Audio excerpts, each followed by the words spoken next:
Baik, Assalamualaikum warahmatullahi wabarakatuh. Bertemu kembali dengan saya, Dr. Surwandono, pada mata kuliah Metode Penelitian Sosial.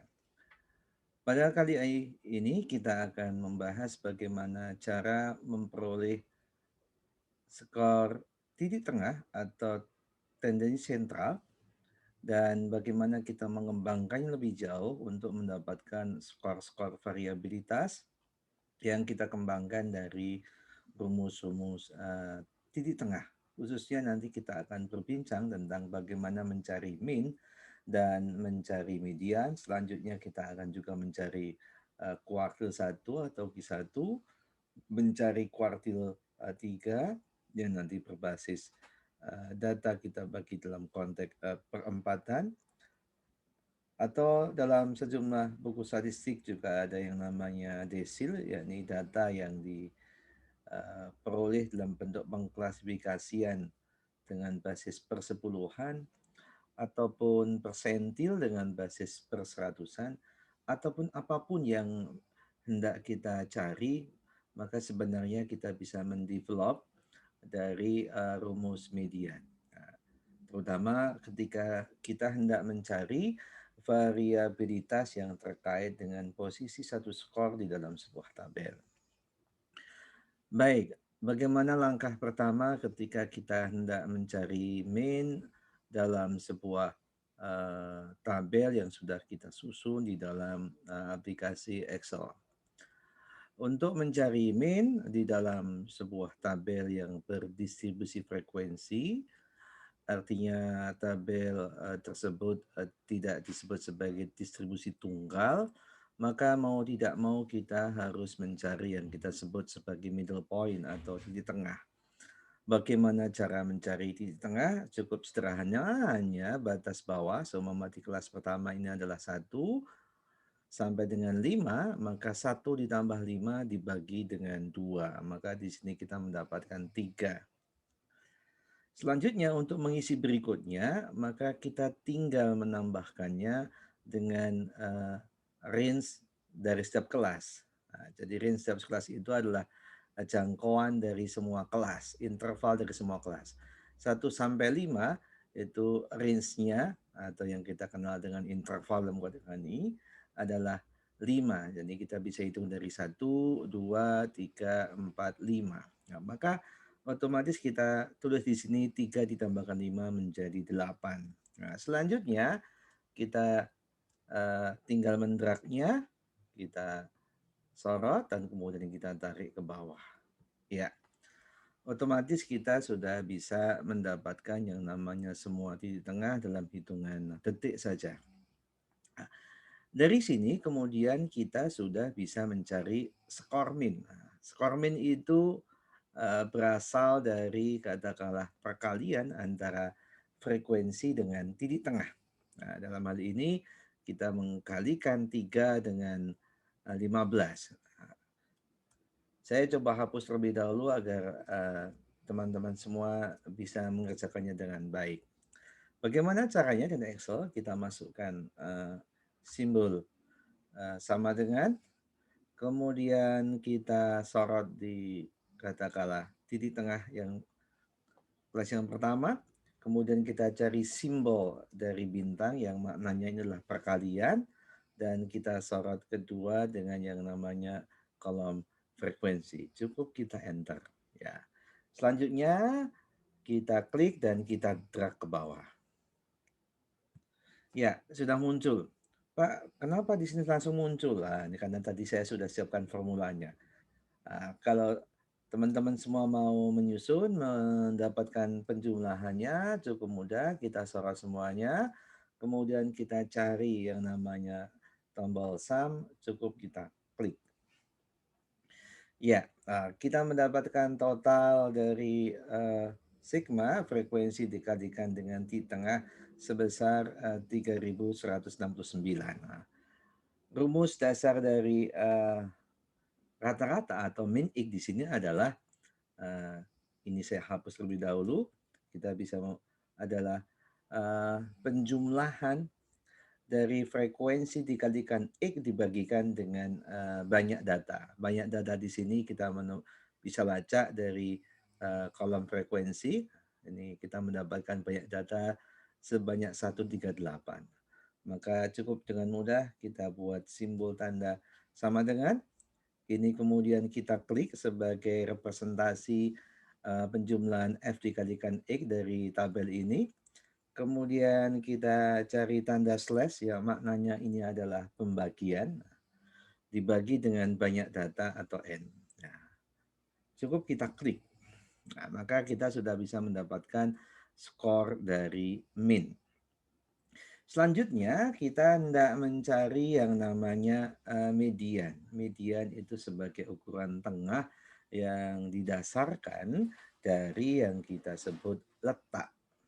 Letak sebuah skor di dalam urutan, sehingga data harus kita buat dalam bentuk data ordinal, data urutan. Nah, rumus dasar dari median adalah, kalau kita merujuk bukunya dari Bapak Sutrisno Hadi sebagai salah satu peletak studi statistik di Indonesia, median bisa diperoleh dengan cara kita mencari batas bawah, di mana katakanlah skor kelas median itu berada, nanti kemudian ditambahkan dengan setengah N dikurangi CFB. Nah, CFB ini ada kumulatif frekuensi sebelum katakanlah skor median diperkirakan berada, yang kemudian dibagi dengan frekuensi dari skor di mana kelas median berada, dan kemudian nanti dikalikan dengan I.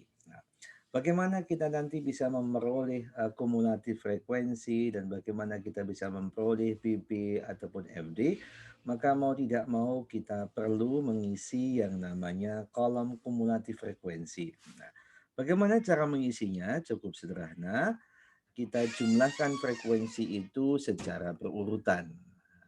Kita isi 15 ditambahkan dengan 12 menjadi katakanlah 27, 27 ditambahkan dengan 13 menjadi 40, 40 ditambahkan dengan 23 menjadi 63, 63 ditambahkan dengan 14 menjadi 77, 77 ditambahkan 14 menjadi 91, kemudian 91 ditambahkan dengan 23 menjadi katakanlah 114. 114 ditambahkan dengan 2 menjadi 126.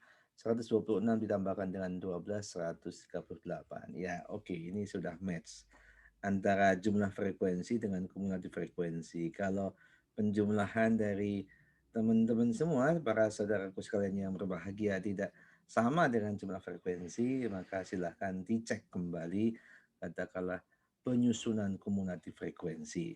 Ya. Baik, mari kita mencari skor median. Maka kita bisa mengidentifikasi. Ya, jadi kalau seumpama kita berasumsi kelas median, maka kita berasumsi data itu kita belah menjadi dua yang sama persis. Nah, maka konteksnya kita langsung bisa simulasi. Konteks di sini contohnya median berarti kita berasumsi kita bisa membuat tanda sama dengan dulu sebagai awal membuat formula matematika dalam Excel. Kemudian kita masukkan skor setengah. Kemudian kita kalikan dengan banyak data di 138. Oke, ya, di sini kita mendapatkan skor 69. Nah, langkah berikutnya teman-teman kita minta untuk mengecek katakanlah posisi nomor urut 69 itu berada di dalam kelas yang mana. Nah, ngeceknya di mana Bapak? Ngeceknya di kolom kumulatif frekuensi. Seumpama angka 15 ini artinya nomor urut data pertama sampai nomor urut data ke-15. Nah, maka langsung kita bisa mengasumsikan kalau 69 ini berada di katakanlah garis di sini. Ini sebagai kelas median itu berada. Nah, saya bisa membuat simbol terlebih dahulu untuk memudahkan teman-teman nanti memahami. Nah, ini kita pahami sebagai katakanlah simbol dari kelas median berada. Ya. Kenapa? Karena di sini di kelas ini ada katakanlah nomor urut kelas median itu berada. Jadi seumpama di kelas ini berawal dari nomor urut ke-64 sampai nomor urut ke-67. Nah, maka kita langsung bisa mengasumsikan 21 ini sebagai katakanlah batas bawah. Maka nanti kita akan tulis karena batas bawah nyata dikurangi dengan setengah sehingga kita tulis menjadi 20 setengah. Nah, CFB berada di mana Bapak? CFB berada di skor di sini. Kumulatif frekuensi sebelum katakanlah kelas median berada ini sebagai CFP. Nah, kemudian FD atau frekuensi di mana kelas median berada dilacak dari mana Bapak? Dilacak di sini. Nah, ini adalah 14. Nah, maka mari kita bisa membuat simulasi hitungan seperti ini. Nah, kalau kita formulasi, ya, oke, ya, ini berarti katakanlah 20 setengah, ini ada. Oke, kemudian ditambahkan dengan katakanlah di sini ada ketemu tadi 69, ini sebagai katakanlah titik median berada gitu. Nah, 63 itu apa? Ini adalah CFB tadi. Kemudian 23, ini posisinya, ini 23. Oke, ini tepatnya 14 bukan 23. Ini perlu kita revisi, ini 14 karena frekuensinya adalah 14. 5 itu apa? Interval. Cukup kita enter. Ya. Baik, kita sudah mendapatkan skor dari katakanlah uh, skor median. Nah, dari skor median ini kita akan mendevelop untuk mendapatkan skor-skor baru yang berlandaskan yang kita sebut sebagai variabilitas posisional. Yang nanti kalau kita mendapatkan skor-skor variabilitas posisional, maka kita bisa membuat kurva yang sering dikenal dengan kurva ogive. Kurva yang seperti bentuknya huruf S, yang melengkung seperti huruf S. Sering dikenal dengan istilah kurva ogive. Ada filsafat ogive yang nanti kita bahas pada pertemuan yang lain. Ya. Oke, nah kita akan membahas bagaimana cara mencari kuartil pertama. Kita akan membuat variabilitas yang berbasis perempatan. Nah, maka Q1 langsung kita bisa mengasumsikan adalah 1/4. Kalau Q2 itu sama dengan 2/4, maka Q2 itu sesungguhnya sama dengan median. Maka kita akan mereplikasi rumus median menjadi rumus Q1, Q3, ataupun katakanlah skor-skor variables yang lain. Nah, bagaimana cara simulasinya? Cukup sederhana, sama dengan ketika kita mencari skor median. Maka langkah pertama, kita mencari dulu, ini saya hapus terlebih dahulu. Kalau kita mau mencari Q1, maka buat sama dengan, kemudian buat 1/4, kemudian dikalikan dengan 138. Oke, kita mendapatkan skor 34. Ya, maka kita bisa mengasumsikan katakanlah 34 berada di kelas di sini. Saya sorot saja biar memudahkan para sahabatku semua belajar statistik. Ya, ini kita asumsikan sebagai kelas Q1 katakanlah. Maka langsung kita bisa menyusun ke dalam rumusnya. Ya, baik, kita cek berapa Q1-nya karena tadi kita mendapatkan skor 34 maka berada di sini.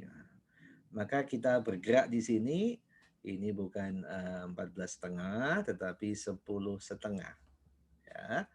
Ini 10,5. Kemudian kita mendapatkan skornya adalah 34, ini 34. 34,5, hati-hati penulisan koma sama titiknya karena nanti kalau salah penulisan koma dengan titik nanti formula tidak bisa berjalan. Kemudian CFB-nya berada di mana? Karena tadi ada di sini maka 27 sebagai CFB-nya. Ini 27. FD-nya ada di mana Bapak? FD-nya ada di 13. Nah, kemudian 5 ini adalah interval, cukup kita klik. enter. Iya, sangat mudah. Tidak lebih dari 1 menit kita sudah bisa mendapatkan skor Q1. Bagaimana kalau kita hendak mencari skor Q3? Ya, ketika kita hendak mencari skor ketiga sama, kita buat formula. Ini saya hapus terlebih dahulu. Kita masukkan sama dengan 3 berarti 3/4. Kita kalikan dengan banyak data atau N sebanyak 138. Ya. Oke, maka kita mendapatkan katakanlah uh, posisi Q3 ada berada di nomor urut 103,5. Nah, maka kita langsung bisa mengasumsikan 103,5 berada di sini. Karena di kelas sebelumnya maksimal nomor urutnya 91. Nah, untuk memudahkan maka akan saya sorot lagi. Ini sebagai representasi dari Q3. Ya. Oke, bagaimana selanjutnya? Sama dengan ketika kita mencari Q1. Nah, ini saya buatkan formulasinya. Nah, kita cari BB-nya, BB-nya di sini, ini karena 30, maka kita tulis 30,5. Ini yang katakanlah letak dari skor Q3, ini katakanlah kita ketemu 103,5, dikurangi dengan CFB-nya, CF-nya adalah 91, ini adalah CFB-nya, dibagi dengan FD, ini adalah frekuensi kelas median berada, dan dikalikan dengan katakanlah interval. Maka kita sudah bisa enter, hasilnya kita mendapatkan 33,22. Sangat mudah sekali. Baik, kita akan simulasi seumpama di dalam sejumlah buku statistik, ada namanya desil, ada namanya persentil. Nah, kalau desil itu diambil dari klasifikasi dari bahasa Sanskerta yang maknanya dasa, maka kita berasumsi desil itu mencoba membagi kata klasifikasi data berdasarkan persepuluhan. Nah, maka sama dengan mencari Q1, Q2, dan Q3. Maka untuk katakanlah mencari di 2, maka coba ini kita hapus terlebih dahulu.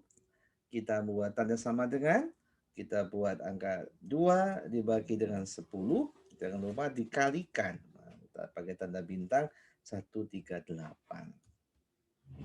Oke, kita mendapatkan skor 27,6. Nah, ini nomor urut, ini urutan. Nah, maka kita lacak di sini. Ya, kita ketemu di sini. Nah, katakanlah kelas ini juga mewakili dari kelas D2. Pak, kenapa di sini bukan di angka 27? 27,6 kan dekat dengan 27. Kita tidak bicara dekat. Kita bicara adalah urutan. Jadi kelas kedua itu urutan nomor 1 sampai katakanlah ke 27. Jadi urutan ke 27 dan berikutnya itu berada di kelas berikutnya. Nah, cukup jelas penjelasannya sehingga konteksnya ini akan menjadi BB-nya, kemudian 27 akan menjadi yang namanya CLB-nya, ini akan jadi FD-nya. Maka simulasinya seperti ini. Ya, ini tadi kita ketemu di sini, kita tulis ini 10,5. Nah, ini kemudian 27,6 dikurangi dengan 27 dibagi posisinya di sini 13 FD-nya dikalikan dengan 5. Sehingga kita mendapatkan skor yang namanya desil kedua sebesar katakanlah 10,73. Sangat mudah. Mari seumpama kita membuat simulasi berikutnya mencari yang sering dikenal dengan yang namanya persentil. Kita tulis simbolnya P. Persentil itu data dibagi berdasarkan katakanlah besaran 100. Semua kita tidak mencari P30. Maka simulasinya sederhana, kita membuat tanda sama dengan, maka 30 dibagi dengan 100, kemudian dikalikan dengan 138. Oke, maka kita mendapatkan skor 41,4. Ini adalah nomor urutnya. Maka kita bisa asumsikan kelas dari P30 berada di kelas katakanlah 15 sampai ke 20. Bagaimana untuk mencarinya? Cukup sederhana, teman-teman bisa mengcopy seperti ini dan nanti tinggal melakukan adaptasi. Ya, oke, tinggal nanti kita cocokkan saja. Baik, yang diganti di sini. Tadi kita mendapatkan 41,4 ya. Maka ini konteksnya ada di kelas di sini. Maka ini kita tandai biar memudahkan teman-teman nanti mengikuti proses selanjutnya. Oke, maka nanti BB-nya adalah menjadi 14,5. FD-nya ada di 23. Kumulatif frekuensi sebelum kelas median, CFB-nya itu ada di angka 40. Nah, mari kita cek. Ini kita tulis menjadi 14,5. Kemudian ini kita ganti menjadi katakanlah 41,4 dikurangi katakanlah 40 di sini dibagi dengan 23 dikalikan dengan interval. Ya, oke. Kita mendapatkan katakanlah skor persentil ke-30 sebesar 14,804. Bagaimana Pak kalau data itu tidak kita klasifikasi menjadi 7, Bapak? Oke, dalam buku statistik memang tidak bisa ditulis, tapi tidak usah khawatir. Kita bisa membuat rumusnya juga dengan sangat sederhana. Kalau 7 ya sudah kita kasih simbolnya dengan kalau saya kasih dengan istilah seventil saja. Jadi data kita bagi per tujuan. Nah, oke, kalau begitu kita tulis aja menjadi SV ini dari mana Pak? SV ya kita sebut aja seventil itu. Oke, saya akan mencari seumpama seventil kedua gitu. Berarti simulasinya karena tadi dibagi per tujuan maka kita tulis sama dengan 2/7 dikalikan dengan yang namanya 138. Oke, kita mendapatkan skor 39,42. Ini sekali lagi inilah urutan, maka kita lacak di sini. Kira-kira 39,42 berada di mana? Kita bisa pastikan berada di sini. Jadi karena ini nomor urut dari katakanlah 28 sampai nomor urut 40 sehingga kita pastikan berada skor di sini.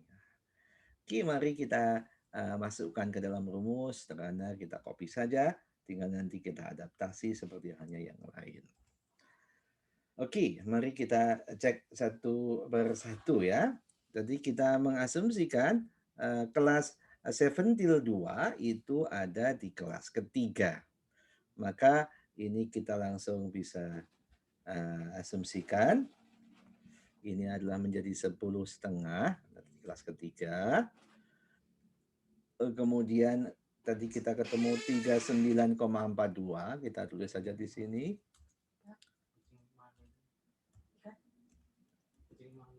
39,42. Kemudian kita kurangkan dengan katakanlah 27. Ya, ini kita kurang dengan 27. Kemudian kita bagi dengan 13, saudara. Ini frekuensi kelas medianya dan kemudian kita kalikan dengan 5. Oke, kita mendapatkan skor yang namanya Seventil kedua sebesar 15,27. Saya pikir sangat mudah dan insya Allah ini akan bermanfaat. Oke, demikian sedikit tutorial dari saya tentang bagaimana mencari skor-skor variabilitas posisional, mencari tendensi sentral secara cepat dan efisien. Demikian dari kami, mudah-mudahan bermanfaat. Saya tutup sesi tutorial pada kali ini dengan bacaan hamdallah, alhamdulillahirabbil alamin, billahi taufiq wal hidayah. Assalamualaikum warahmatullahi wabarakatuh.